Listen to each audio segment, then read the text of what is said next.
கையால் தொழுதுன் கழற்சேவடிகள் கழும தழுவி கொண்டு எய்யாதென்றன் தலைமேல் வைத்து எம்பெருமான் பெருமான் என்று ஐயா என்றன் வாயாலரற்றி அழல் சேர்மெழுகுப்ப ஐயாற்றரசே ஆசைப்பட்டேன் கண்டாயம்மானே. ஐயாற்று அரசே ஆசைப்பட்டேன் கண்டாயம்மானே. திருச்சிற்றம்பலம் தில்லையம்பலம். அன்பர்களே, இன்று வியாழக்கிழமை அற்புதமாக நம்முடைய தமிழ் வேதமாம் 12 திருமுறைகளை உச்சி மீது அமர்த்தி திரு அண்ணாமலையார் திருக்கோவிலை வலமாக வந்தோம். ஒவ்வொரு வியாழக்கிழமையும் இதுபோல் அவரவர்கள் ஊரில் உள்ள சிவன் கோவிலுக்கு சென்று கையால் தொழுது உன் கடற்சேவடிகள் கழும்பத் தழுவி கொண்டு ஐயாதென்றன் தலைமையில் வைத்த எம்பெருமான் பெருமான் என்று ஐயா என்றன் வாயால் அரற்றி அழல்சேர் மெழுகப்ப ஐயாற்றரசே ஆசைப்பட்டேன் கண்டாய் அம்மானே என்று பாடலை பாடி திருமுறையை சென்னி மீது அமர்த்தி கொண்டு அவரவர்கள் ஊரில் உள்ள சிவன் கோவிலை மும்முறை வலம் வர வேண்டும் என அன்போடு கேட்டுக்கொள்கின்றேன். நம்முடைய 12 திருமுறைகள் எந்த வீட்டில் உள்ளதோ அந்த வீட்டில் ஒரு துன்பம் இல்லாமல் வாழ்வதற்கு ஒரு மிகப்பெரிய மார்க்கத்தை நால்வர் பெருமக்கள் நமக்கு கொடுத்துவிட்டு போயிருக்கிறார்கள்.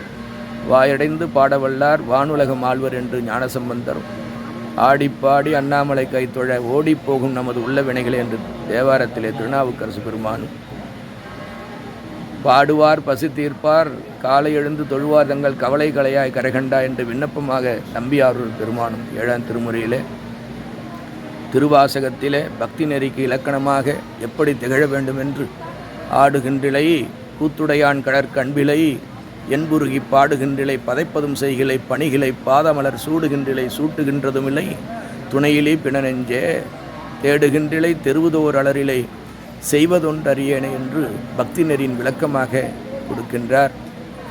எத்தனை யோகங்கள் இருந்தாலும் எத்தனை மார்க்கங்கள் இருந்தாலும் பக்தி நெறியே முத்திக்கு எளிதான வழி என்று முத்தி நெறி அறியாத மூர்க்கரோடு முயல்வேனை பக்தி நெறி அறிவித்து பழவினைகள் பாருவண்ணம் சித்தமலம் அறிவித்து சிவமாக்கி இணையாண்ட அத்தன் எனக்கு அருளியவாறு ஆர்பெறுவார் என்று அச்சோவே என்று அற்புதமாக திருவாசகத்திலே மாணிக்கவாசக பெருமான் சொல்லியிருக்கின்றார். எனவே எத்தனை வழி இருந்தாலும் அத்தனையும் இங்கிருந்து திருடப்பட்டது என்பதை உறுதியாக நீங்கள் நம்புங்கள்.